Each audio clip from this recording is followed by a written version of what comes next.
જો તમે ACPC through BE BTech ડિગ્રીની અંદર ગુજરાતની કોઈ પણ કોલેજની અંદર એડમિશન લીધું છે અથવા તો તમે ડિગ્રી ડિપ્લોમા ફાર્મસીમાં એડમિશન અને તમે જ્યારે એડમિશન લેતી વખતે કેન્સલ કરાવ્યું હતું અને જે પૈસા તમે ભર્યા હતા 1500 રૂપિયા હોય 18,500 હોય કે 20,000 હોય કોઈ પણ XYZ અમાઉન્ટ છે એ તમારે પાછી લેવાની હતી એસીપીસી પાસેથી. નિયમ મુજબ હતું કે 3 મહિનામાં તમને પાછી મળે.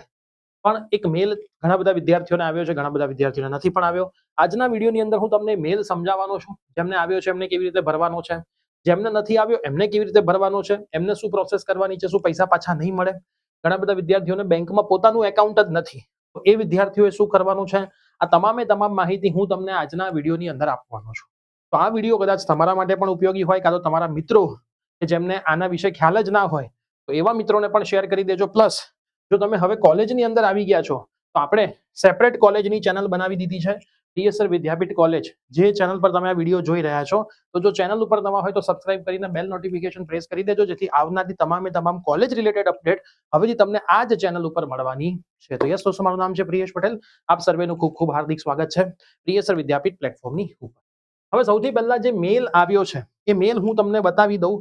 તો આવો મેલ આવ્યો છે, refund of token tuition fees degree engineering admission year 2025-26 token tuition fee refund બાબત ડિગ્રી એન્જિનિયરિંગ પ્રવેશ 2025-26.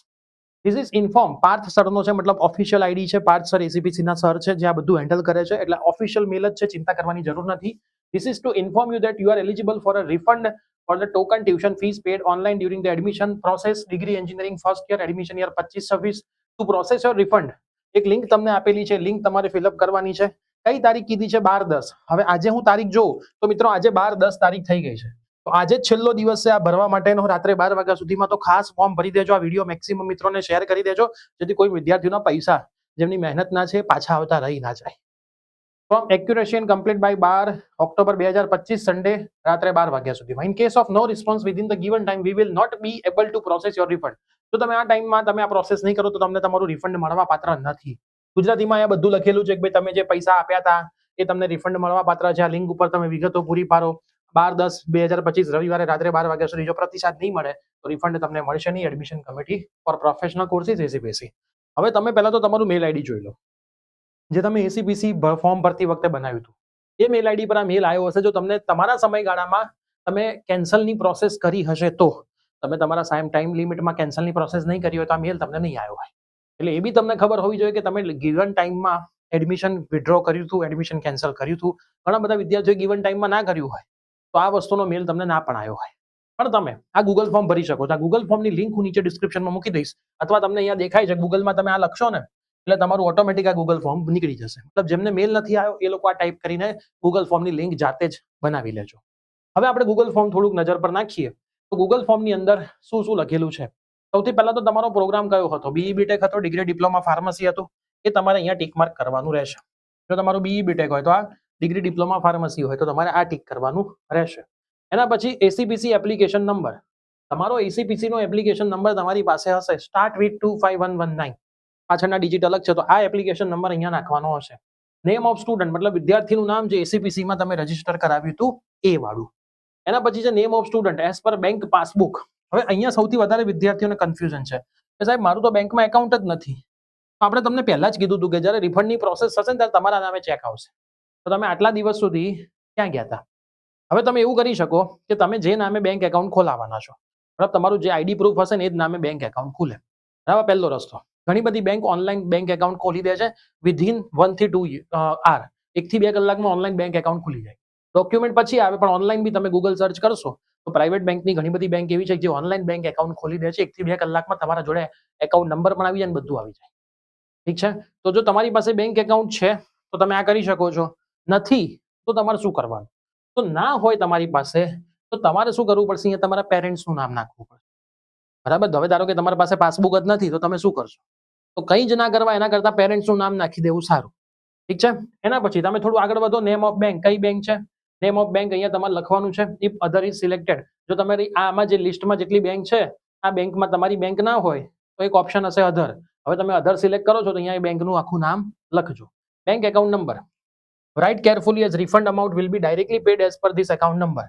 બરાબર, આ લોકોએ આવું લખ્યું છે કે આ એકાઉન્ટ નંબર પર ડાયરેક્ટલી પૈસા પાછા આવી જશે, એમનું કહેવું છે. ગયા વર્ષ સુધી તો ડીડી અને ચેક આવતા હતા, હવે આ વખતે જોઈએ શું છે. તો એકાઉન્ટ નંબર પરફેક્ટ લખજો. અહીંયા તમારા ફાધરનું નામ તમે લખો છો, તમારા નામનું બેંક એકાઉન્ટ જ નથી તો તમે કરશો શું? આ જ ઓપ્શન છે તમારી પાસે. પપ્પાનું નામ તમે અહીંયા લખશો અને અહીંયા તમારા પપ્પાનો બેંક એકાઉન્ટ નંબર લખશો. Bank IFSC code, IFSC code પણ તમને ગૂગલમાંથી પણ મળી જશે. સેક્ટર ખાસ જોઈ લેજો, સેક્ટર વાઇઝ જે બેંક હોય, માન લો ગાંધીનગરની અંદર કોઈ એક બેંક છે, 4 જગ્યાએ છે, તો બધાના આઈએફએસસી અલગ અલગ હોય. તો સેક્ટર સાથે લખો અથવા તો તમારા પાસબુક ઉપર બી હોય આઈએફએસસી કોડ લખેલો. એના પછી બેંક બ્રાન્ચ એડ્રેસ, તમારી બેંક કઈ જગ્યાએ છે એનું આખું બ્રાન્ચ એડ્રેસ વિલેજ અને તાલુકા સાથે લખવાનું રહેશે.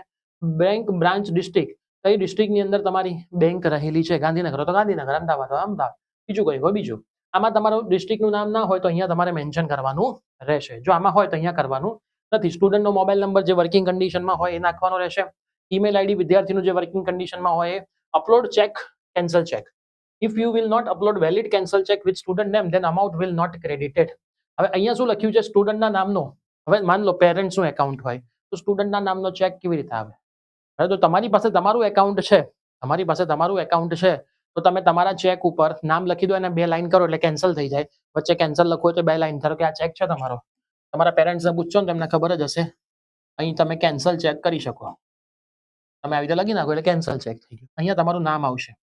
એટલે આ ચેકનો કોઈ બીજો દુરુપયોગ કોઈ વ્યક્તિ કરી શકે નહીં.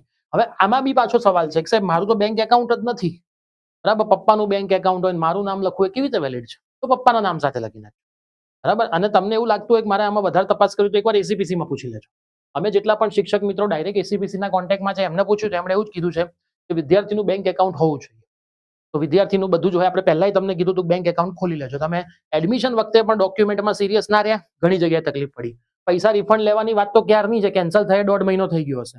તમે બેંક એકાઉન્ટ ખોલ્યો તો અત્યાર સુધીમાં 2 નહીં 5 પાસબુક આવી ગઈ હોત, 5 ચેકબુક જોતી હોત આવી ગઈ હોત, ભરાઈ ગઈ હોય તો. પણ તમે એમાં સિરિયસ નથી તો હવે એક ઓપ્શન છે પેરેન્ટ્સનું, અહીંયા ડિટેલ નાખી દો, બરાબર? એ ટીચર્સે અમને એવું જ કીધું કે સાહેબ પેરેન્ટ્સની ડિટેલ એડ કરાવડાવી દો.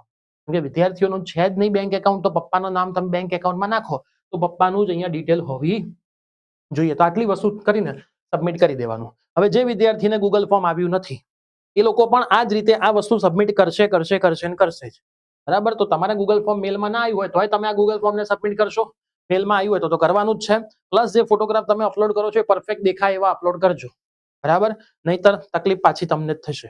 આ ખાસ ભરજો, આ ભરવું ખૂબ જ જરૂરી છે. આ લોકોએ ક્લિયર મેન્શન કર્યું છે જો તમે નહીં ભરો તો રિફંડ મળવા પાત્ર નહીં હોય. ક્લિયર છે. સમય મર્યાદા બાદ કોઈ પણ પ્રતિસાદ ન મળીએ રિફંડ પ્રક્રિયા હાથ ધરવામાં આવશે નહીં. આ સમય મર્યાદા પછી પણ તમે ભરવા માંગતા હોય તો તમારે એસીપીસી જઈને લેખિત અરજી આપવી પડે ને, એક બહુ લાંબી પ્રોસેસમાંથી પાસ થવું પડે. ગુજરાત ગાંધીનગર કે અમદાવાદથી દૂર રહેતા હોય એમને તો છેક અમદાવાદ આવવું પડે એસીપીસી ના મેઇન હેલ્પ સેન્ટર પર, તો તમે જ તકલીફમાં ફસાવ. એટલે આ છેલ્લો ઓપ્શન છે. આજે રાત્રે 12 વાગ્યા સુધી છે. તમારા જેટલા મિત્રો હોય એના વિડીયો શેર કરી દો, મેક્સિમમ મિત્રો સુધી પહોંચાડો. ગૂગલ ફોર્મની લિંક પણ હું નીચે ડિસ્ક્રિપ્શનમાં મૂકી દઉં છું, ત્યાંથી પણ તમે ડાયરેક્ટ ક્લિક કરીને ગૂગલ ફોર્મ ભરી શકશો. તો આટલી વસ્તુનું ખાસ તમે ધ્યાન રાખજો.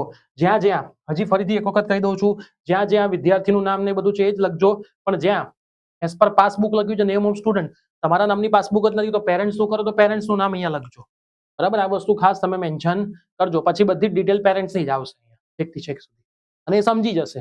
એ કેવી રીતે સમજી જશે? તમે અહીંયા ACPC register name of student નાખશો એટલે પાછળ પપ્પાનું નામ હશે જ. તમે અહીંયા એપ્લિકેશન નંબર નાખશો એમાં પેરેન્ટ્સની ડિટેલ આવતી જશે. એટલે એ લોકો સમજી જશે કે ભાઈ આ વિદ્યાર્થી પાસે પોતાનું એકાઉન્ટ ન હોવાથી પેરેન્ટ્સની ડિટેલ ભરેલી. તમે એવી ચિંતા ના કરતા સાહેબ એમને ખબર કેવી રીતે પડશે કે આજ મારા પપ્પા છે, બરાબર? એસીપીસી ને બધી ખબર પડી જતી હોય છે. તો આ વિડીયો મેક્સિમમ શેર કરો, ચેનલ પર નવા હોય તો સબસ્ક્રાઇબ કરો. પ્લસ સેમિસ્ટર નંબર 1 ના કોઈ પણ કોર્સ તમારે બાય કરવા હોય, બધા જ કોર્સ આપણી એપ્લિકેશન પ્રિયસર વિદ્યાપીઠમાં અવેલેબલ છે. પ્લે સ્ટોર, એપ સ્ટોરમાંથી પ્રિયસર વિદ્યાપીઠ એપ્લિકેશન ડાઉનલોડ કરો. કોર્સની લિંક પણ નીચે ડિસ્ક્રિપ્શનમાં મૂકી દઉં છું, ત્યાંથી પણ તમે જોડાઈ શકો છો. ગુજરાતના 5000 થી વધારે વિદ્યાર્થીઓ અલગ અલગ સબ્જેક્ટ્સમાં જોડાયા છે અને સરસ રીતે ભણી રહ્યા છે. તમારે પણ જોડાવવું હોય તો જોડાઈ જાઓ. ઓફરમાં જ ચાલી રહ્યા છે સરસ મજાના કોર્સ. ડિસ્ક્રિપ્શનમાં લિંક છે. કોઈ પણ ડાઉટ હોય તો પણ અમારા નંબર પર વોટ્સએપ કરીને પૂછી શકો છો. મળીએ છીએ આવી જ કોઈ નવી અપડેટ સાથે. Bye bye, take care.